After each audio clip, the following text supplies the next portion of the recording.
Hello everyone, I'd like to welcome you to my talk today, using Passive DNS for gathering business intelligence, or how to snoop on what your competitors are up to. So I'm going to start with a quick introduction to the talk.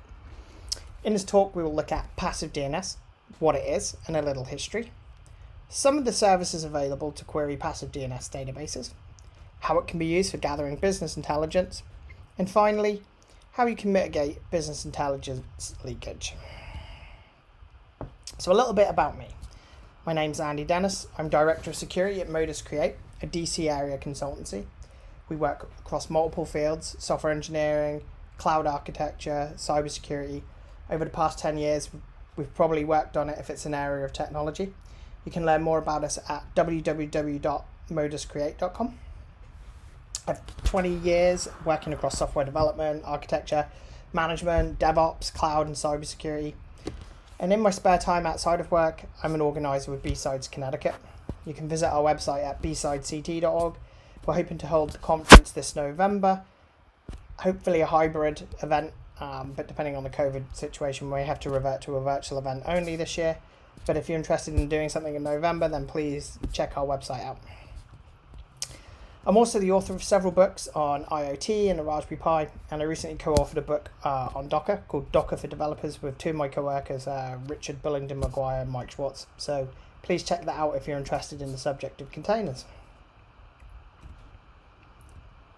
So the genesis of this talk, how did this come about? Really the question is, how do our customers prevent snoopers gathering business intelligence? This question was a byproduct of conversations we had back in January 2020 while poking around in RiskIQ while we were drinking some coffee, and then a brainstorming session over beers later in the evening. We wanted to understand, based upon the data we saw in RiskIQ, how do we avoid leaking sensitive information about our company? And secondly, how do we plug these gaps? Is it policy, process, technology, a combination of them? We were also interested in what's the best approach for helping customers keep new products under wraps before launch. How do they prevent competitors from poking around in tools like RiskIQ and finding out sensitive information about new products they're developing or perhaps customers they're working with? And finally, we're curious, what are our competitors doing? And if we can see what they're doing, can they come and see what we're doing? And of course the answer to that is yes. If we've left information available which is picked up by passive DNS tools, then they can see what we're doing. So let's just do a quick introduction to Passive DNS.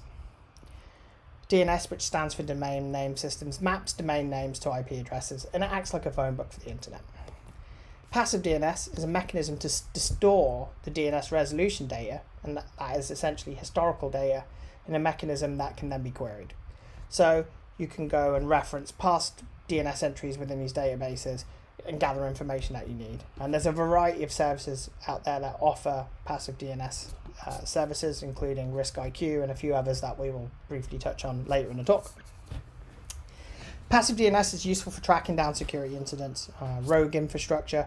So for example, if individuals in the team have spun up servers and then registered subdomains in Route 53 and perhaps are pointing them to this infrastructure, and then it sits there for a few weeks and gets spun down, and you can gather information around, when did this happen? Why was this done? And really that going into a tool like RiskIQ and having a look at these subdomains that we'll see shortly can provide information around that can be quite useful for tracking down when rogue infrastructure was spun up and then asking the important question of why.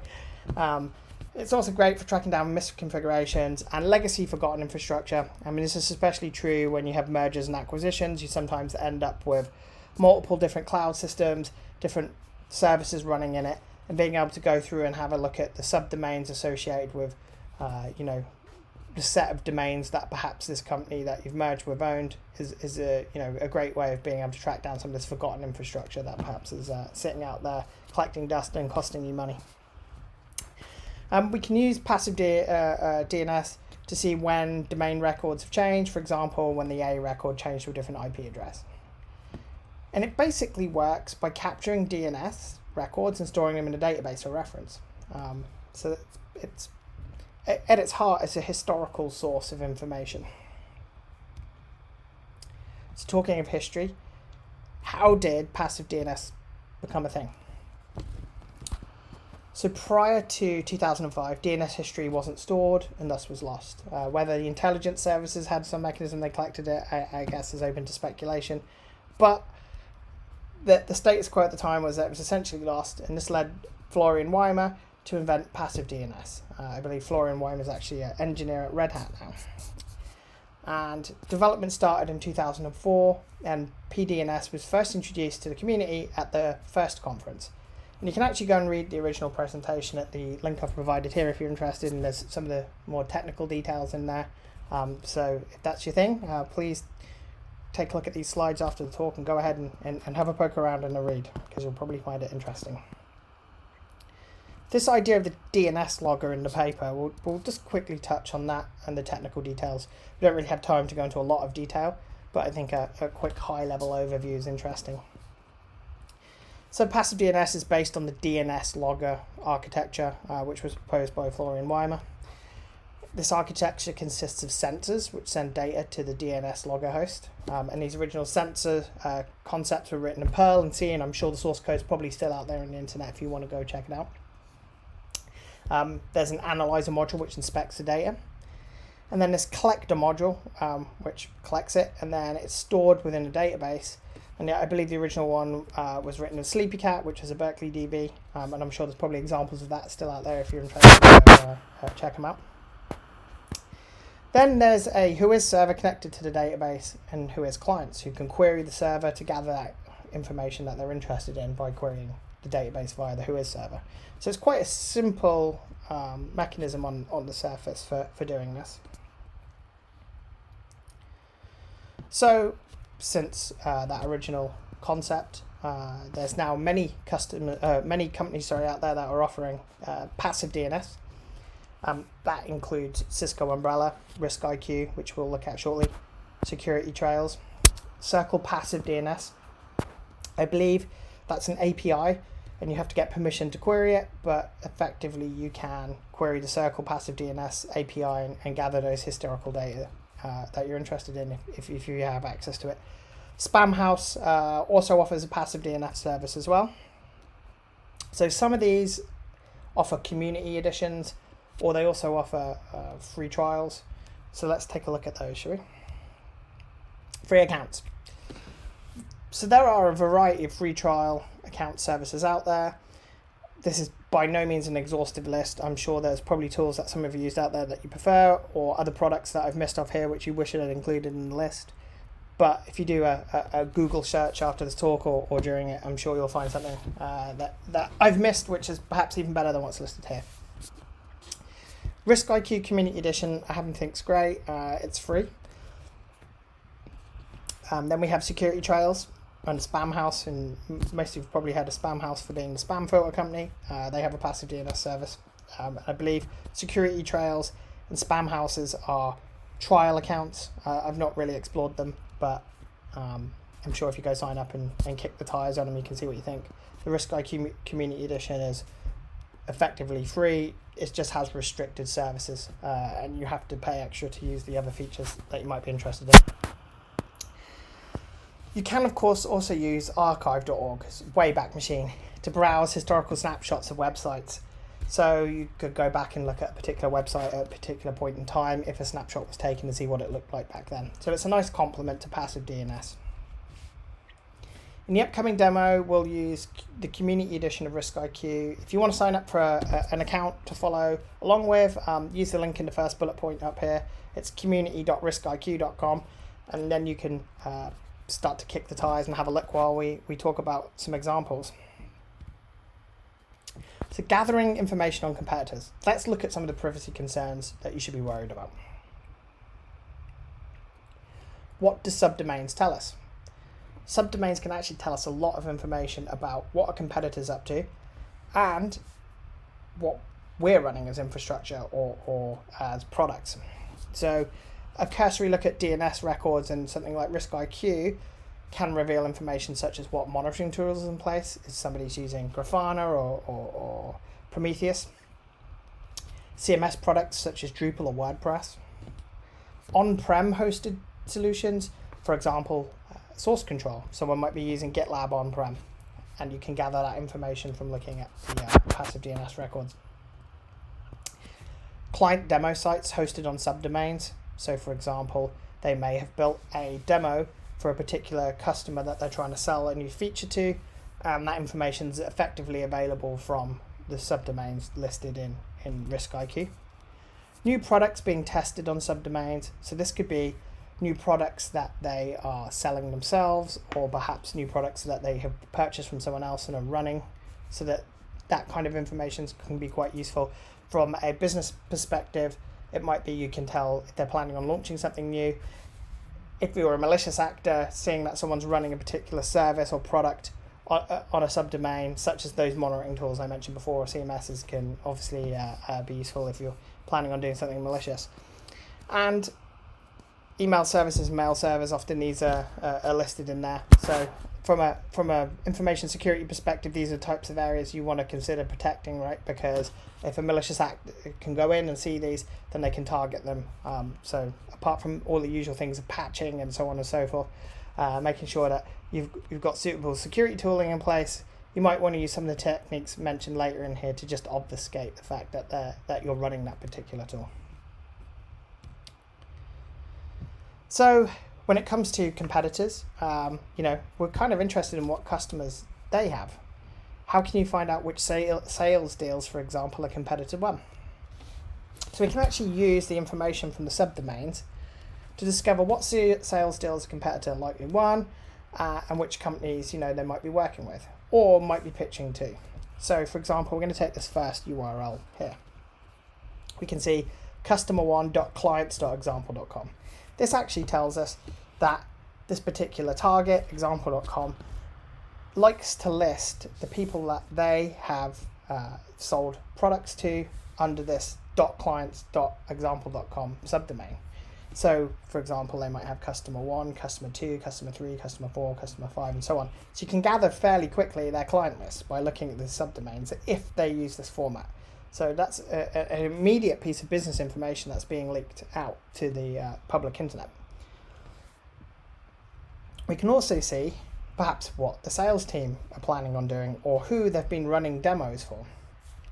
So in this example, we have potential customer.sales.example.com. Once again, if example.com lists all of their demos under the .sales.example.com subdomain, then we can very quickly enumerate a list of the people that they're targeting. And we can use that information, perhaps, try and get ourselves in the door there, or beat them on an RFP or similar.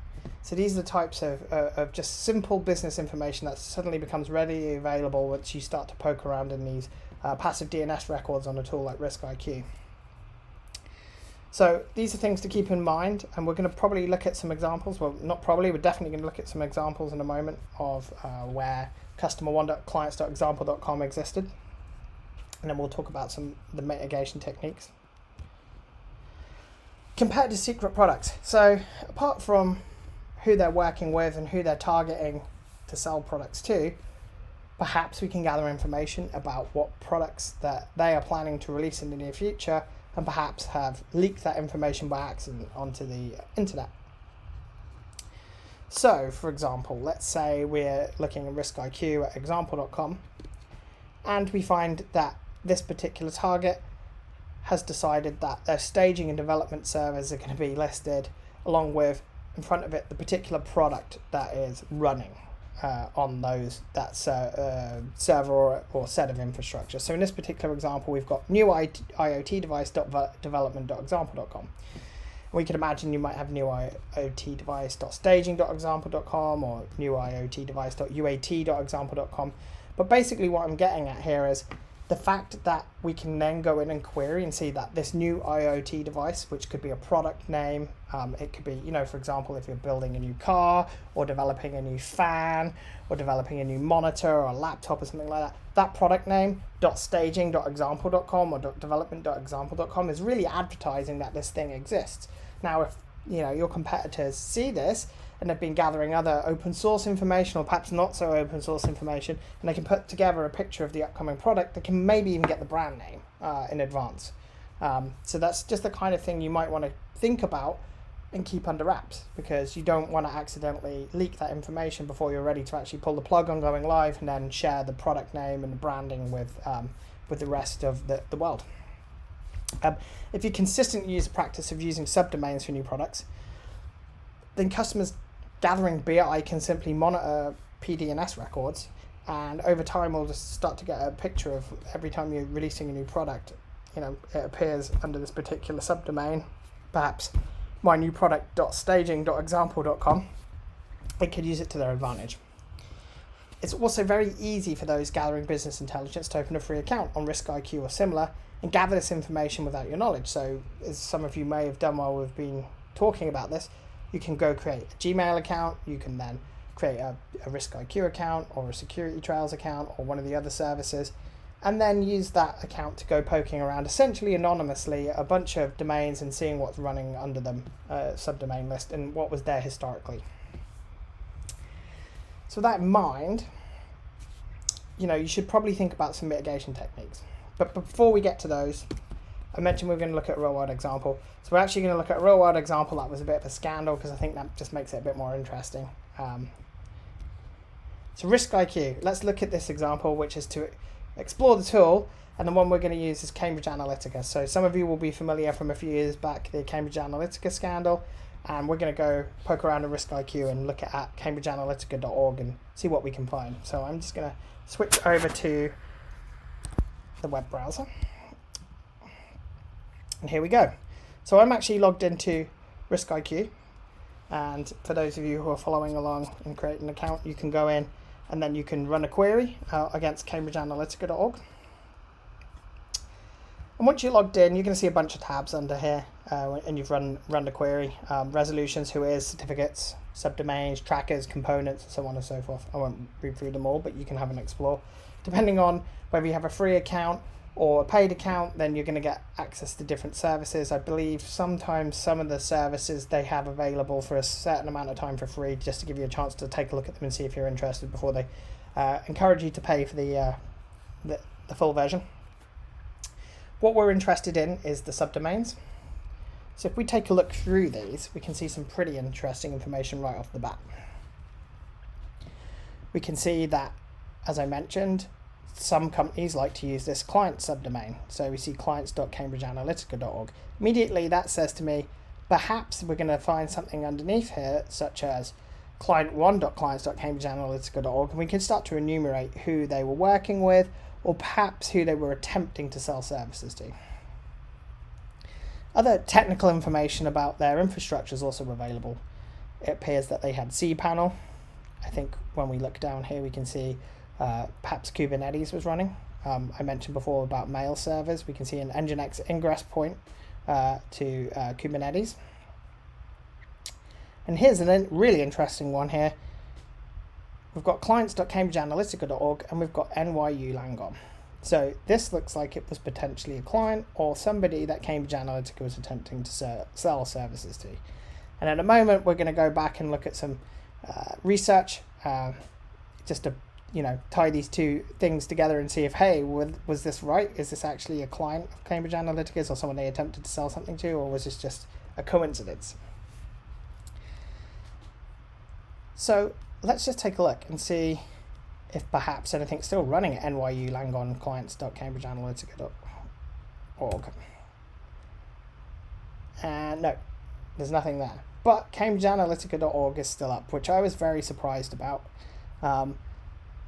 Looking at this though, I'm not entirely sure who's managing this site. It does look a little suspect. I don't think this graphic here is necessarily something that the Cambridge Analytica team would have used as an advert. And then the more we look down, you can see that there's broken image links. I don't think some of these hyperlinks work, and I'd be cautious before clicking on too much on here. So I'm not sure if someone's come along and purchased the domain name after they abandoned it and is now running something else behind it. But it's quite interesting to see that this is still up. So let's take a look at the slides again.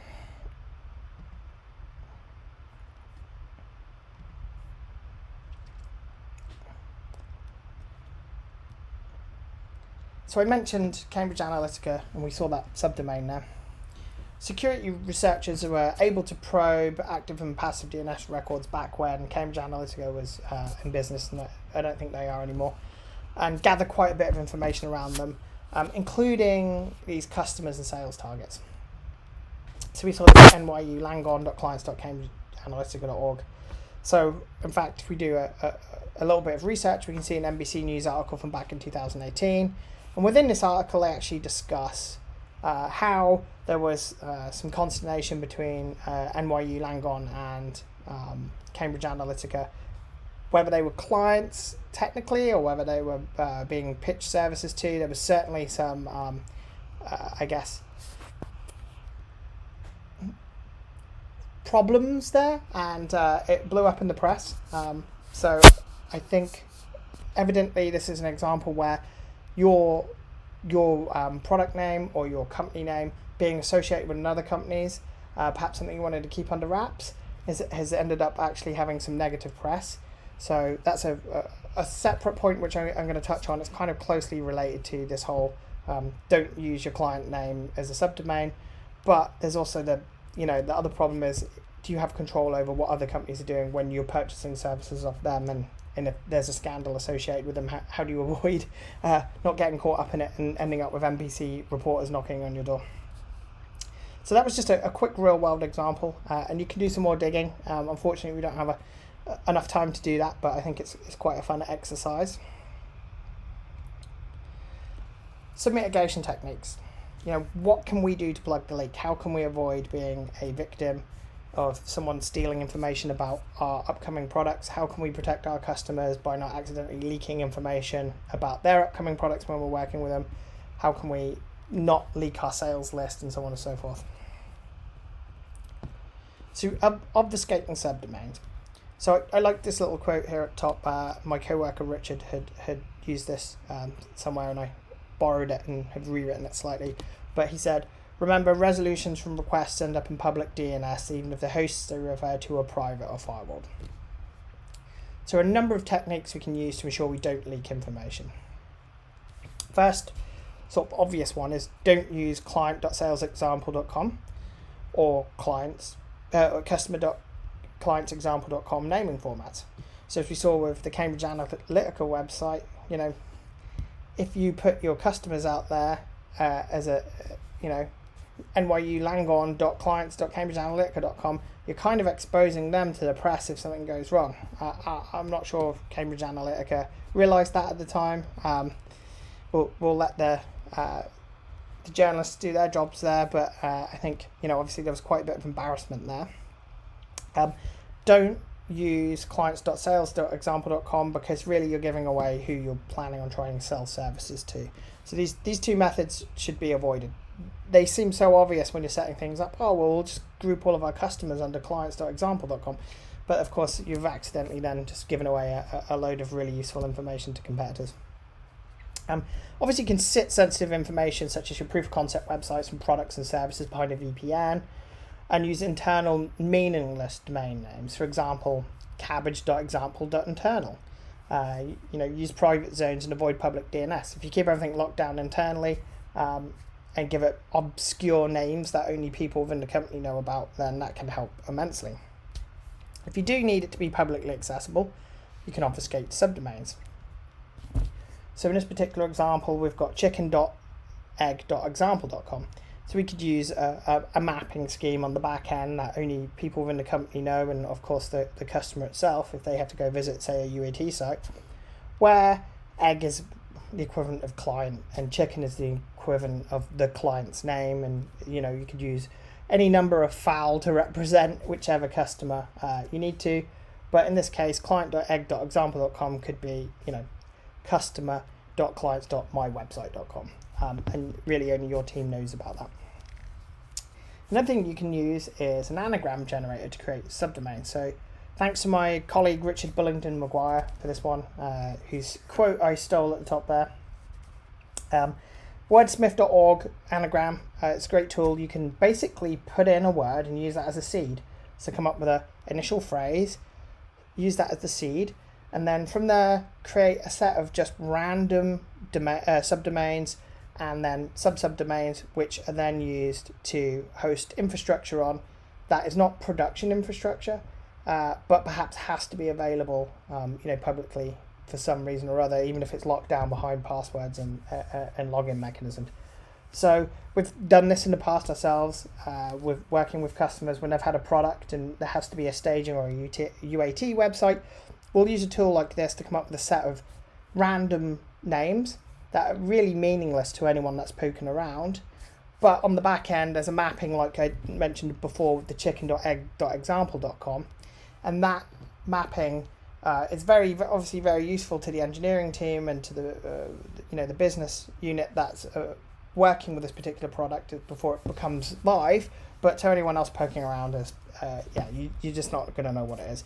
And you can also use that for infrastructure as well. So we saw cPanel and we saw Kubernetes and we saw Mail and some other tools. It may make sense in order just to obfuscate and just make general reconnaissance of your site more difficult, using some random names and subdomains. And then really what that means is anyone poking around in it, they may take that link and go explore it, but if then they're blocked by whatever mechanism you're using for authentication and authorization, it's going to reduce the amount of information they're getting, especially if the login screen is particularly nondescript and doesn't give away what the actual service is that's running. Might be overkill for some of you, but it's something worth considering anyway. Then finally, you train your team to think about security first when it comes to business intelligence. So this isn't just a job for the engineers, it's for the whole of your development team, the architects, the engineers, and the product owners.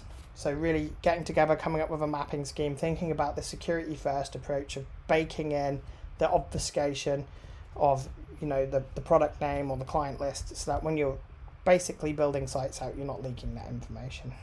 So whilst security by obscurity is not the best approach to the vast majority of things, as a link in the chain, it can be quite useful when it's used in the right fashion.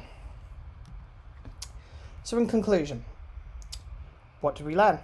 Passive DNS is useful for security researchers. It can be a great tool, if you're using it in the right fashion for understanding what's going on with your own infrastructure. And I'd recommend, if you're interested, going and reading a bit more about the use of passive DNS for security. It's also, unfortunately, useful for competitors gathering business intelligence on you. So keep that in mind, as we've talked about throughout the last few slides, and we saw with the example from RiskIQ. That information is all available to anyone who set up an account, so best to avoid putting it in there in the first place. Think about what you're leaking through your DNS entries. So as I mentioned, the customer list, sales demos, and of course, also think about if you're purchasing services off a third party and they're including your name within this structure of yourname.client.example.com, that could be a problem. Also consider the fact that some of your customers, you may have legal reasons why you're not allowed to list them. So avoid doing that, and avoid getting into hot water on your part. And if third parties are putting your name in and there is some sort of scandal, you want to try and avoid that if you can. Come up with a policy and process to avoid what we've mentioned before. So that was really the last point I mentioned on the previous slide. It takes a whole team to build a product, and it takes a whole team to defend it. Really, security shouldn't just be one team's responsibility. It's the whole of the group that's responsible for a particular product or service, and educate your team.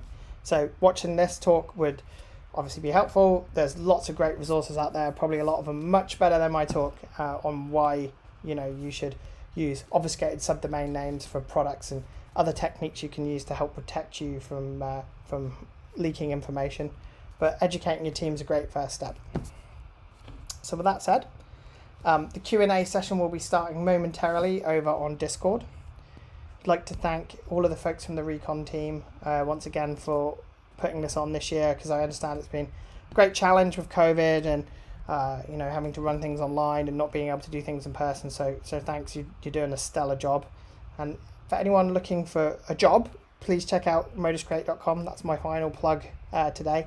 We've got loads of open positions, and we're always recruiting engineers and security folks and DevOps. So please go check it out. And with that said, thanks once again, and I look forward to speaking to you on Discord. Bye-bye.